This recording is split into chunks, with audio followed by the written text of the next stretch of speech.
திருச்சிட்டம்பலம். திருவாசகம். அனுபோக சுட்டி.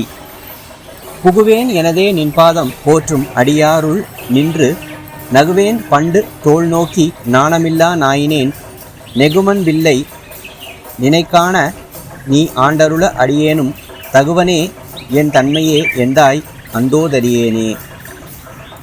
இதன் பொருள், என் தந்தையே, வெட்கம் இல்லாத நாய் போன்றவனாகிய நான் என்னை நீ ஆண்டு கொண்ட நாளில் உன்னை வணங்கும் அடியார் நடுவில் நின்று உன் திருத்தோள்களின் அழகை கண்டு மகிழ்ந்ததை தவிர வேறொன்றும் செய்திலேன். உன்னை காண்பதற்கு உள்ளம் உருகுகின்ற அன்பெல்லாம் எனக்கில்லை. அதனால் நீ என்னை ஆண்டு கொள்ள நான் தகுதி உடையவனோ? ஆயினும் என்னை நீ ஆண்டு கொண்டாயே. அந்தோ என்னுடைய தன்மையை என்னால் பொறுக்க முடியவில்லையே. உன் திருவடி என்னுடையதே, நான் அதை சேர்வேனே. திருச்சிட்டம்பலம்.